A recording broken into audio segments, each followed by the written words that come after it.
राष्ट्रीय लोक अदालत के बारे में हमें जानकारी देने के लिए हमारे साथ मौजूद हैं लोक अदालत के नोडल अधिकारी रजत वर्मा जी। आइए जानते हैं वह क्या कहते हैं। जी रजत वर्मा जी बताएं, राष्ट्रीय लोक अदालत 6 दिसंबर को जनपद न्यायालय पर लगने वाली है, इसमें किस तरह के वादों का निस्तारण किया जाएगा? दिसंबर को जो राष्ट्रीय लोक अदालत हो रही है, इसमें एक तो जो पेंडिंग केसेस हैं जो दीवानी और फौजदारी न्यायालयों में चल रहे हैं मुकदमे, उनका निस्तारण किया जाएगा।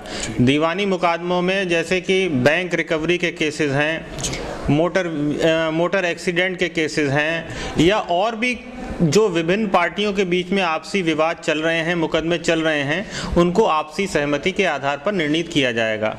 इसके अलावा फौजदारी में जैसे छोटे मोटे मुकदमे होते हैं, मोटर व्हीकल एक्ट से संबंधित होते हैं, किसी का डीएल नहीं था चालान हो गया, किसी के पास गाड़ी का आरसी नहीं थी चालान हो गई, उस तरह के मैटर्स निस्तारित किए जाएंगे।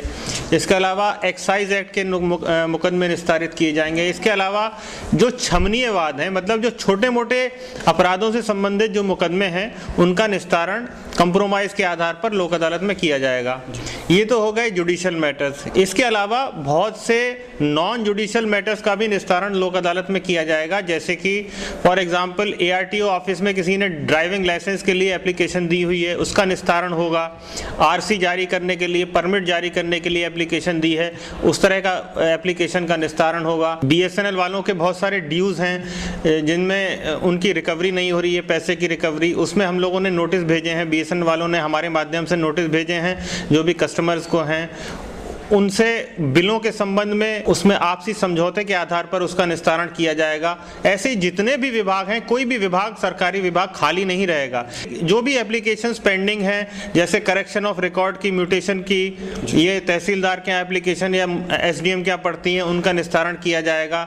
तो इस तरह से हर विभाग में कुछ ना कुछ एप्लीकेशन जो पेंडिंग पड़ी रहती हैं, उनका निस्तारण लोक अदालत में सुलह समझौते के आधार पर किया जाएगा। ये राष्ट्रीय लोक अदालत लगाने के पीछे क्या उद्देश्य है?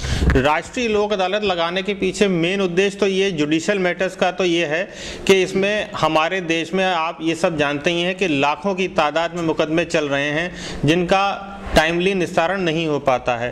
तो एक हमारी तरफ से जो हमारे टॉप लेवल के अधिकारी हैं, उन्होंने ये तय किया कि राष्ट्रीय लोक अदालत में जो छोटे मोटे मुकदमे हैं उनको, और जो सिविल सूट्स हैं उनके निस्तारण के लिए एक लोक अदालत आयोजित की जाए, जिसमें ज़्यादा से ज़्यादा मुकदमों का निस्तारण हो सके और जो कोर्टों के ऊपर बोझ है ज़्यादातर मुकदमों का, वो बोझ कुछ कम हो सके। लोक अदालत में लगाए गए वादों की क्या कोई अपील हो सकती है? लोक अदालत में जो वाद सुलह समझौते के आधार पर निर्णीत किए जाते हैं, उनके विरुद्ध कोई अपील नहीं हो सकती। किसी वादकारी को अपना वाद लोक अदालत में लगाना हो तो उसकी सबसे पहले क्या प्रक्रिया रहेगी?